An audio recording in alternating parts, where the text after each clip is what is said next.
oduu amme warri faarsee bulaa osootuma isin mootummaa Oromoo jettanii faarsaniiti lafa gurguranii kanaa jiranii kanaa mootummaa Oromooti amma gaa maal jettan siyaasaa fi paartiidha hawaasaa fi lafuma dollaaltanii deebisaan guutuu isinii kanninu laal paartii jechuun paartii siyaasaa jechuun ummata saba hunda keessaa akka walii galanii akka wal ta'aniin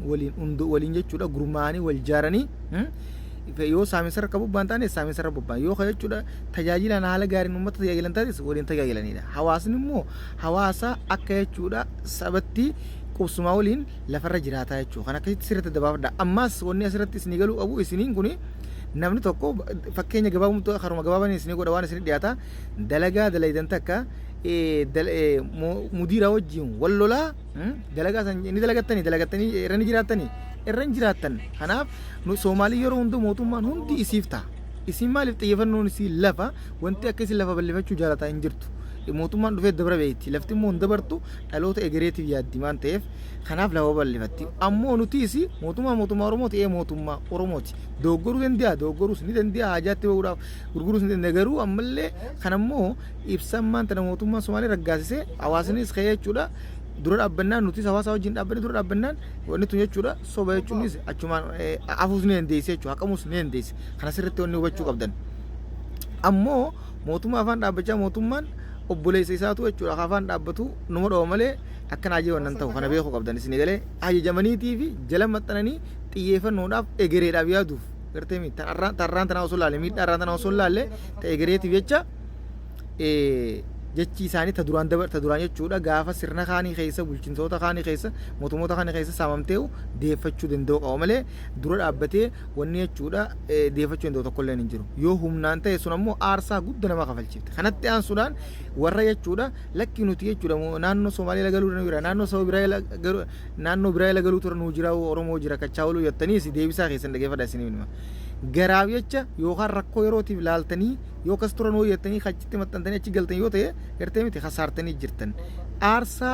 hamaadha kafaltan aarsaa booda lafarraatti buqqaatanii uummata Oromoo harka mudatanii itti ho'iwaattan uummatuma keessanii wajjin yeroo ammaan tanaa rakkachuu turre isinii wayyaadha malee rakkoo yeroo laaltanii lakki nuti cinqina dandeenyu jettanii wannan jiina abbaan fedha rakkateeti tasaatiifata malee maaliif akkasuma jaanii boodeef jala isin galchaniiti isinis fedhii yeroo rakkoo yeroo tana diddaaf fedhii teessan laaltanii jala mo'itanii uummanni booda bal'ifate dhufeetuma isin dhibee isin buqqaasa kan akkasitti hubachuudha qabdan uummata keessanii wajjin waan qartan nyaatanii rakkoo dandeessan baadhatanii gartee nuti Oromiyaatirra nu jiraattanii maxxantanii jiraachuu ture isin wayya kan akkasii sirriitti hubadhaadha isin jenna kanaa sirriitti dhadda isin baasee jira isin galaami maanta akkasitti ammoo akkuma maanta bulchiinsi dirree dhawaa gartee miti angwaa'een gaheen kiyya bulchiinsa malee waa'een dangaa nanii ilaallatu gara mootummaa pirezidaantii naannoo Oromiyaatii fi gara mootummaa federaalaattis ol dabarseetiin jira isinilleen isaanitti dhaqxanii gaafachuu hin dandeessan jechuudhaan dubbatee jira kun ammoo yaada bareedaadha maaliif jennaan bulchiinsa isaa keessatti hawaasni hoogganaa bulchiinsa raddaatoo ta'e isarratti ilaala irra biyyatti isarratti eegaa jechuudha ammoo inni ofirraa dabarsuuf maqaa baan akkam faalamne booda gisee sirna jechuudha gaheen aangoo isaa hangee aangoon isaa bulchiinsa isaaf kannamte dabarteen booda rakkoo jechuudha maqaa hamaadhaan booda kaafamu uummata keessatti jibbamu ofirraa akka dabarsuun egaa ajajamaadha isinis akkuma qabaadha jechuun yaada bareedaadha jechuu akka yaada kiyyatti kanaaf pirezidaantii naannoo Oromiyaatii fi mootummaa federaalaa waan hawaasa waliif buusa hin dalaginaadha daangaa uummata jechuu akka sabatti akka naannootti sararaadha akka nam tokkotti hin buune nagayaan akka hawaasni hojii jiraatu godhaadhaan dhaamsa keenyaadha amma sirriitti adda isinii baate akka yaada kiyyatti maaliif jennaan dalagaa takka mudiira lolaa gongumaa warra hin jiraattu garuu yoo mudiira loluu baatte dalagullee baattu ni jiraatta jechuu akkasii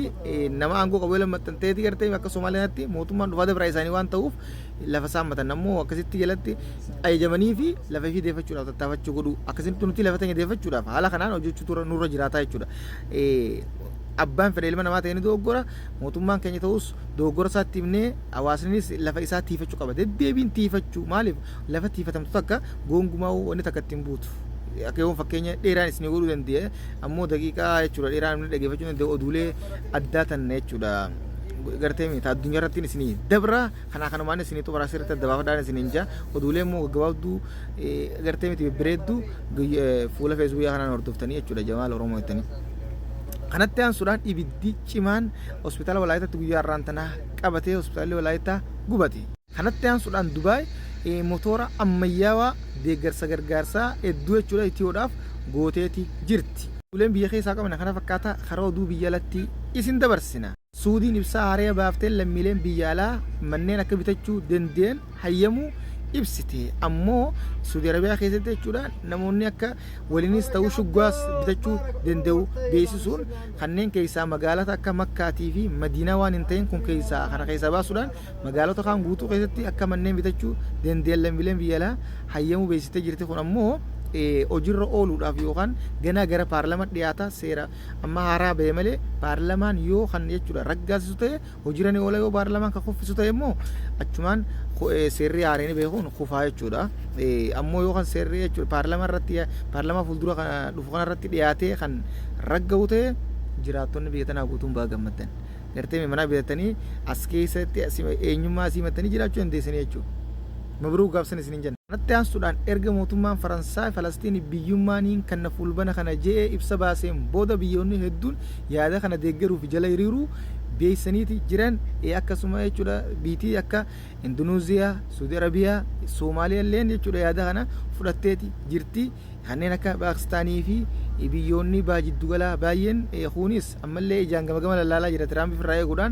eeguudhaaf yaada kan akka gaariitti biyyoonni jechuudha Awuroopaatiis hedduu deeggaraati jiran. Ammoo Tiraambii fi mootummaan Israa'el Beniyaamin Netanyaahuu fi hooggantoonni qondaaltonni jechuudha isaa guutuun yaada kana mormaati jiran dhiibbaas godhaa jiran. Ammoo mootummaan jechuudha Faransaay garee shororkeessituu Hamaas isaan Hamaas gaa uummata bilisa baasaa uummata Falastiin kana shororkeessituu yaamanii kanaa hojii dhaabbateeti yaada isaanii kana gaarii godhuudhaan deeggaraa jira jechuudhaan dhiibbaa godhaa jiranii waa takka fidanii jechuudha. Fashaluudha bakka yaadni fashalu kaniin jechuudha dhiibbaan isaan godhaa jiran fashalaawaadha. Inshaallah Falastiin biyyummaa ni harkatti ni bilisoomti abdii rabbiitiin du'aa goonaaf nutis du'aa bira dhaabbannaa yaada kana jechuudha rabbi haa milkeessu. Kanatti aansuudhaan gargaarsa jechuudha Gaazaadhaaf konkolaataa kumaatama lakkaa hiriiraa jiru ammas mootummaan Israa'el dhorkuu beeksistee jirti. Ulaan duraan wanna taate akkumaan jee cufamuudhaaf deemti jechuudha. Gargaarsa seenuu dhorkuun ammas rakkoo biraati. Kanatti aansuudhaan jechuudha abbootiin amantaawwan biraa jechuudha yaada jechuudha yeroo hunda Falastiin irraa lollee haa dhaabbatu godhaatuma jiran. Kanatti aansuudhaan Landan keessatti hiriirri guddaan erteemi uummanni Falastiin bilisa haa ba'u waraanni irraa haa dhaabbatu lollee jechuudha Falastiin irra deemaa jiru haa dhaabbatu biyyummaan isii haa mirkanootu jechuudhaan ammaasis beelaan dhumuun isaa dhaabbatu jechuudhaan hiriira guddaa dhoosaa oolan hawaasni Landan. Hawaasni addunyaa guutuun akkanatti ol ka'ee dhoosudha qaba. Silaa biyyoota addunyaa islaamaa jiru kanaa akkasitti dhoosuu qabu. Biyyoonni addunyaa islaamaa kun ammoo akka malee addaan wal qoqqoodee sodaa Ameerikaatiif wannaan adda faca'ee waa takka waliifillee tumsuu dhiisii walillee gargaaruu dhiisii waa takka walii godhuu dadhabee jechuudha. Uummanni Falastiin kun rabbuma qaba ammallee du'aa godhaa fi mootummaan kamuu haa ta'u kan beekumtii biyyattii irratti hirmaatee mootummaan addunyaa guutuun beekumtii kana irratti hirmaachuu qaba. Akkasuma biyyattii biriitiinis jechuudha miseensonni paarlamaa muummicha biyyattii 200 ol ta'an akka jechuudha mootummaan isaanii beekumtii biyyummaa jechuudha Falastiiniif kannuu wanni mootummaa Faransaay wajjin dhaabbatee yaada kanaas deeggaruu gaafataniitti jiran. Kunis waan bareedaadha. Kanatti aansuudhaan Taayilaandii fi Kaamboodiyaan jechuudha lola akka gaariitti itti fufsiisanii oowwisanii walitti dhukaasa banaa jiranii guyyaa irraan tanaa yeroo ammaan tanaa kana keessatti misaayiloota hedduu Taayilaandiin gara jechuu Kaamboodiyaa ergaa jirti. Kaamboodiyaanis akka gaariitti haleellaa jechuudha raawwachaa jirti walirratti raawwachaa jiran. Kanatti aansuudhaan humni galaanarraa Raashiyaa diroonii haaree bishaan keessa galaana keessa deemtee ibidda darbitu akka hojjetanii haaree as baasanii ifoomsaniiti jiran. Raashiyaan gaa guyyaa guyyaan teknooloojii wajjin misaayiloota adda addaa oomishaatuma jirti. Iraanis akkasuma dorgommii haala kanaan misaayiloota haaraa oomishuudhaan sadarkaa qabachaa jirti. Kanatti aansuudhaan Indiyaan namoota xiyyaaraan dhiyoonya jechuudha balaa xiyyaara mudateen dhuman 220 wayii keessaa namoota 140 warreen maatiin isaanii miidhaman gargaarsa yookaan jechuudha kafaltii kannaafii jiran. Kanatti aansuudhaan oduu gaddaa maatiin Paakistaan nama 10 takka ta'an kan umraan dhufan osoo umrarraa jechuudha ol deebi'aa jiranii konkolaataadhaan Suudi Arabiyaa keessatti jechuudha bakka takkatti balaa konkolaataa mudateen lubbuun isaanii dabartee guyyaa irraan tana rabbiin gaa rahmataa godhuu fi kun oduu guyyaa irraan tanaati. Oduun irraa qaban kana fakkaata kan biraatti nan gola deemtu share godhuudhaan facaasaa subscribe godhaadha. ammoo dhiifama sagalee dhiyootan wanna taatiif na bira sirruma jirti rakkoo xiqqinaati ni sirreessa insha Allah. Assalaamu alaikum.